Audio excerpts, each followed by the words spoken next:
Pintu teater 1 telah dibuka.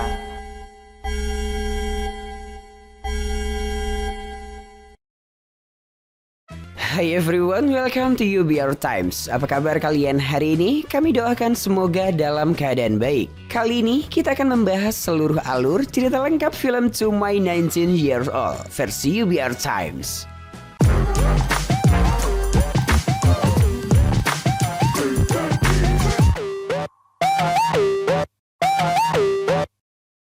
Kisah bermula pada seorang pria penjelajah sedang melangsungkan perjalanan untuk mendaki gunung. Ya, pria itu bernama Mo Xiaofeng.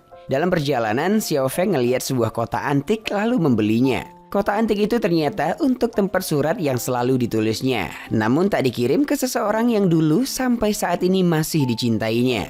Dan menjadi penjelajah keliling ke tempat-tempat warisan dunia itu awalnya dari keinginan wanita yang dicintainya dulu, bernama Yisue. Setiap tempat yang dikunjunginya selalu diceritakannya dalam surat tersebut.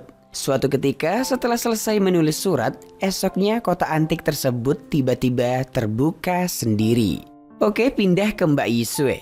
Bangun di pagi itu, Yisue segera pergi ke suatu tempat. Di kereta bersama pacarnya, Yisue mendapat pesan masuk dari temannya yang mengabarkan bahwa Mo Xiaofeng meninggal ketika mendaki gunung bersalju. Yap, mendapat kabar duka itu, Yisue terdiam. Kemudian setelahnya Yisue mengunjungi kediaman Mo Xiaofeng. Setibanya di sana, Yisue semakin sedih ketika melihat fotonya terpajang di antara barang-barang antik milik Xiaofeng.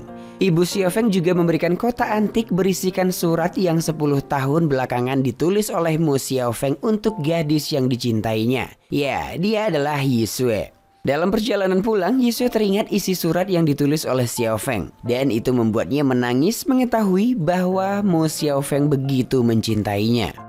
Setibanya di rumah, dengan sedih Yisue yang ternyata juga menyukai Xiaofeng membalas surat tersebut. Karena tak ada keberanian atas perasaannya, kini rasa menyesal menyelimuti Yisue yang telah kehilangan Xiaofeng selamanya. Surat itu pun dimasukkannya ke dalam kotak antik tersebut. Seketika, kotak mengeluarkan percikan cahaya ketika air mata Yisue jatuh ke kotak tersebut. Yisue juga dikagetkan dengan hilangnya surat yang ditulisnya di dalam kotak antik itu. Tak berapa lama, Yisue yang tertidur dibangunkan dengan secari kertas melayang di hadapannya. Seolah suratnya mendapat balasan dengan mengatakan, jika kau yakin, mungkin akhirnya bisa berbeda. Tentu dong ya kan, hal itu membuat Yisue bingung. Akhirnya Yisue mencoba membalas surat tersebut lalu memasukkannya ke dalam kotak. Ya, kembali Yisue dibuat bingung. Surat tersebut hilang. Lalu kembali mendapat balasan. Nah, semenjak itu Yisue yakin dia bisa mengirim surat untuk Xiaofeng. 这一次我一定要大声告诉你，眼泪是真的，笑容是真的，喜欢你也是真的。 Setelahnya, Yisue yang berlari menuju suatu tempat. Malam itu kita akan dibawa ke masa lalu di saat Yisue berusia 19 tahun. Saat menjalani kuliah, Yisue tinggal di kos-kosan khusus wanita. Asik cerita, tiba-tiba ibu kos membawa 4 perjaka untuk tinggal di kosan wanita tersebut. Ya, salah satunya adalah Mo Xiaofeng dan kawan-kawan. Karena kosan laki-lakinya lagi ada kendala. Semua mata tertuju kepada mereka, namun Yisue sama sekali tak menyukainya. Hingga karena Xiaofeng tak sopan, Yisue menendang bola lalu mengenai kepalanya. Suatu ketika di malam hari, Yisue dan sahabatnya asik cerita tentang Xiaofeng di kamar mandi. Sahabatnya bernama Rini ini berdalih kalau dia dikejar-kejar oleh Xiaofeng. Asik cerita itu, tanpa sengaja Yisue melihat Xiaofeng yang mengintip mereka. Yap, dengan segera menghampiri lalu memarahi Xiaofeng. 我肉多这事，不准说出去。 Esok paginya saat menjemur onderdil di atas atap gedung, Yisue kembali dihampiri oleh Xiaofeng dengan panggilan lucu, pentol bakso. Yisue bete sih ya, tapi waktu di kelas saat kuliah, Yisue malah terbayang wajahnya Xiaofeng. Dan seketika Xiaofeng kembali menghampiri lewat jendela. Lalu dengan segera meminta izin kepada Pak dosen membawa Yisue untuk ikut merayakan ulang tahunnya. Nggak cuma dia sendiri, kawan-kawannya juga ikut. Minum-minum hingga malam membuat Yisue yang kalem mabuk berat malam itu. Rini yang juga ikut tampak nggak senang ngelihat kedekatan Yisue dan Xiaofeng. Akhirnya Yisue yang mabuk berat beranjak pulang ditemani oleh Bang Xiaofeng. 来来来，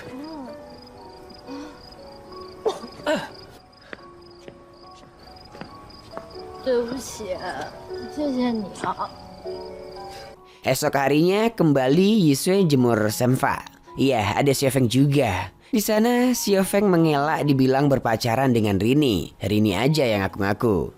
Rini. Di momen ini mereka awalnya saling ngejek, namun akhirnya saling cerita. Nah, disinilah Xiaofeng mendengar bahwa Yisue cerita suatu saat nanti dia sangat ingin sekali mengunjungi situs-situs warisan dunia dan ingin mengumpulkan barang-barang bersejarah. Begitupun dengan Xiaofeng yang cerita tentang dirinya yang senang dengan dunia fotografer, sembari saling canda mengambil gambar Mbak Yisue. 看看，啊，好丑，会删了。岁月是一把雕刻刀，每天都在创作，变成以后的故事啊。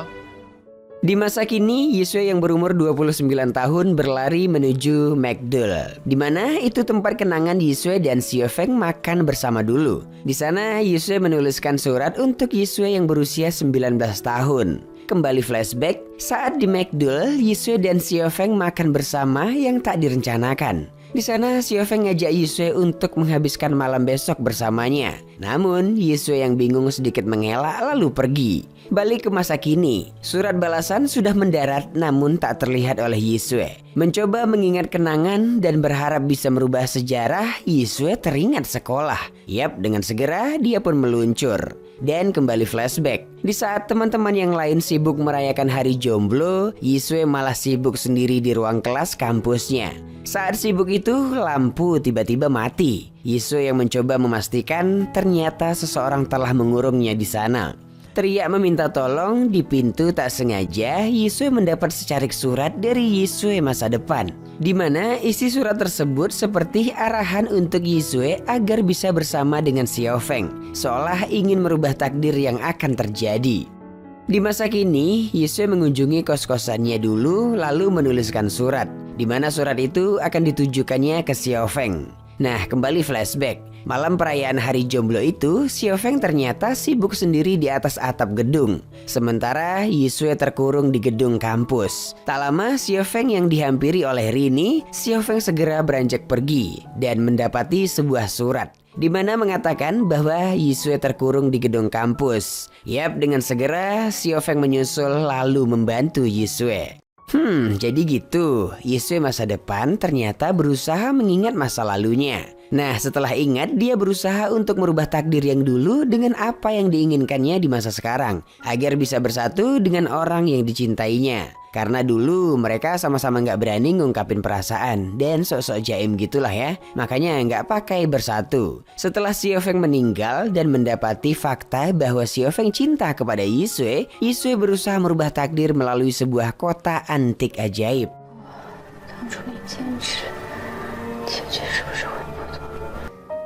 可以寄信。这一次，我一定要大声告诉你。 Oke, kembali ke masa lalu, di mana Xiaofeng yang menyusul masuk melalui jendela dan mendapati Yisue pingsan.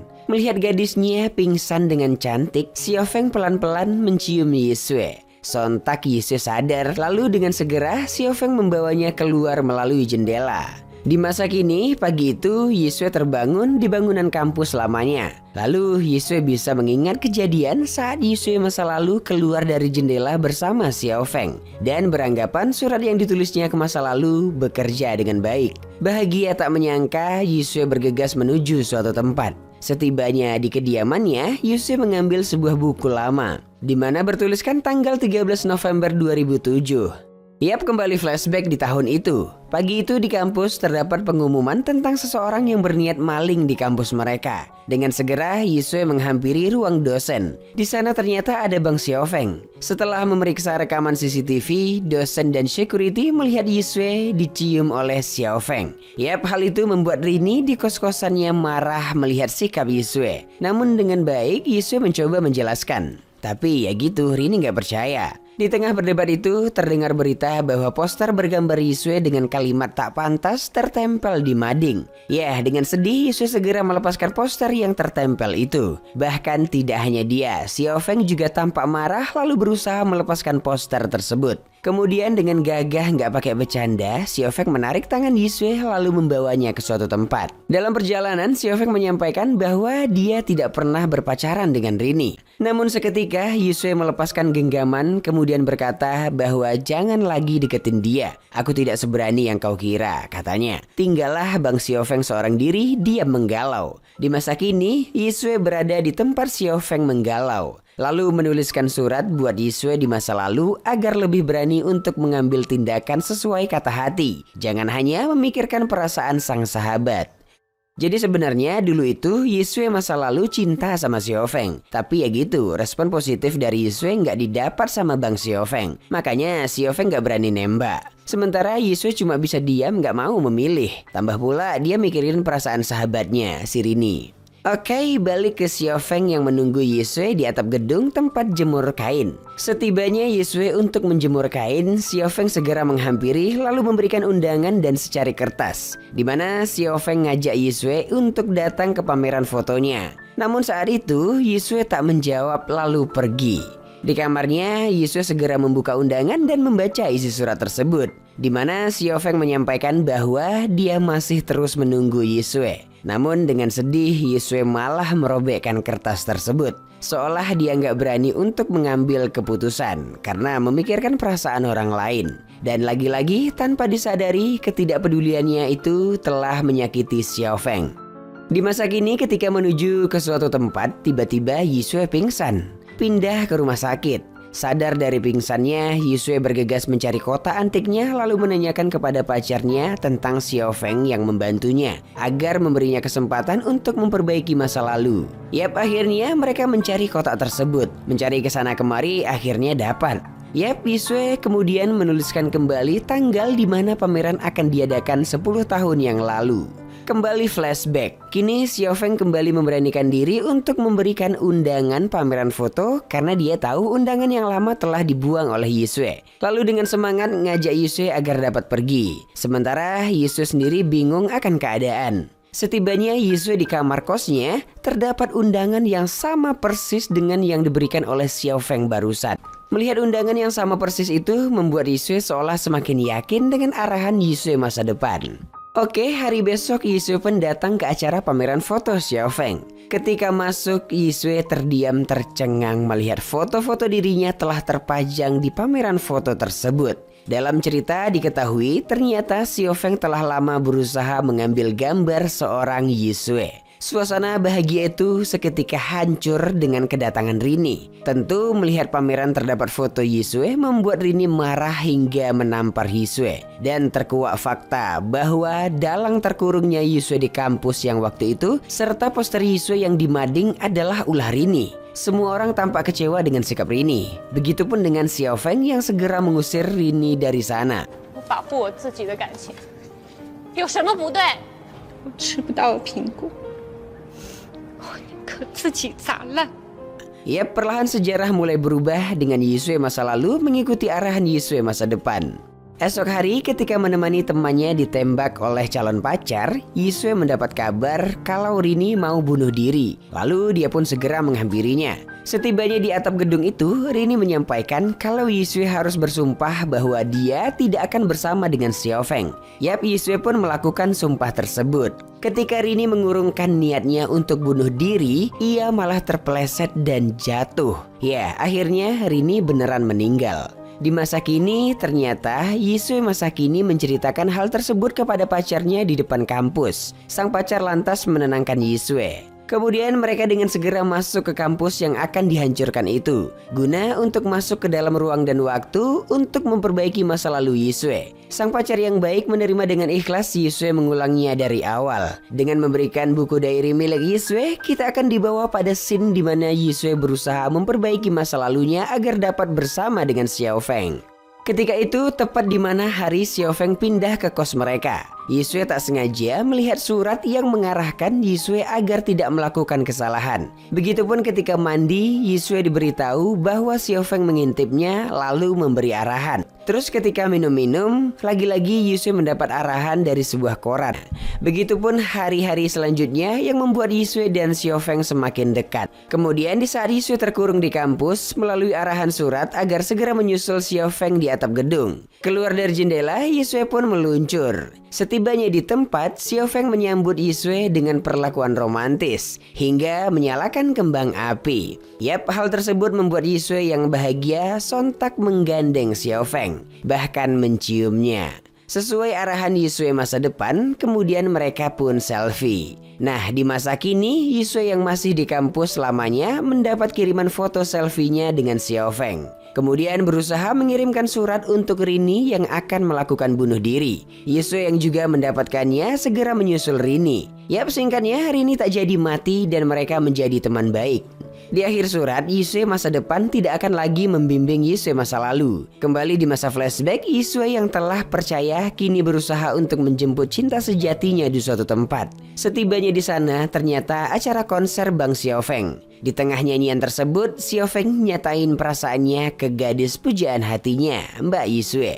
Awalnya Yisue berat hati karena memikirkan perasaan sahabatnya, si Rini. Namun Rini yang mendukung saat itu, Yisue akhirnya menerima cinta Bang Xiaofeng. Yap, mereka pun berciuman hangat malam itu. Setelahnya, hari demi hari yang mereka lakukan penuh dengan kehangatan. Tak terasa waktu berlalu, kini mereka telah mempunyai seorang anak. Dan beberapa tahun kemudian, sahabat-sahabat Yisue mendapat kabar bahwa Xiaofeng telah meninggal karena penyakit keras yang dideritanya. Scene selanjutnya, Yisue berpidato untuk mengenang sang suami yang telah pergi untuk selamanya. Di momen itu juga, Yisue menyampaikan nasihat yang begitu penting, di mana kalian harus berani membuat keputusan ketika kalian memiliki kesempatan. Hidup hanya sekali, manfaatkan dengan baik dan lakukan hal-hal baik yang mungkin tidak bisa kita ulang. Oke, dengan begitu cerita pun selesai. 或许注定了结局，在生命的过程中，幸福不存在犹豫，有机会就要勇敢做选择。 Sebuah film dengan judul To My 19-Year-Old. Film yang dirilis tahun 2018 ini mengangkat genre romantis kehidupan. Film yang disutradarai oleh Chow Liang Huang ini menghadirkan aktor tampan Elson Lin dan aktris cantik Shin Annie sebagai pemeran utamanya. Kedua aktor kece yang berasal dari negeri tirai bambu ini nggak usah diragukan lagi aktingnya dalam film ini. Chemistry keduanya dapat banget sehingga penonton dapat merasakan emosi yang dihadirkan. Begitupun dengan sang sutradara berhasil mengarahkan film ini dengan baik. Cerita yang disajikan juga sangat unik, berbeda dari film romantis kebanyakan. Nah, penonton ketika menonton film ini dituntut harus terus fokus ya, karena kalau tidak pasti akan bingung dengan cerita yang disajikan. Alur maju mundur hingga perjalanan waktu dihadirkan dalam film ini. Dalam film ini pengambilan gambarnya terkesan sangat alami, tak sedikit objek yang ditampilkan. Apalagi yang sering disorot adalah kos-kosan ceweknya guys. Wah, rasanya gimana gitu. Oke, secara keseluruhan film ini sangat menghibur dan akan memberikan kita pelajaran kehidupan tentang pentingnya ngambil keputusan di saat ada kesempatan, karena hidup hanya sekali sob. Manfaatkanlah waktu dengan sebaik mungkin. Nah, gitu aja ya. Dan masuk pada penilaian, Biro Perfilman UBR Media memberikan rating film To My 19-Year-Old 7,4. Like dan share ke teman-teman tersayangmu agar mereka juga ikutan nonton film keren ini. Dan jangan lupa subscribe channel UBR Times. See ya, bye-bye. Engkau kini bukanlah untukku, sungguh ku tahu ingin ku telah jauh. Cukup sudah kau lupakanlah masa-masa itu, saat dulu aku di hatimu.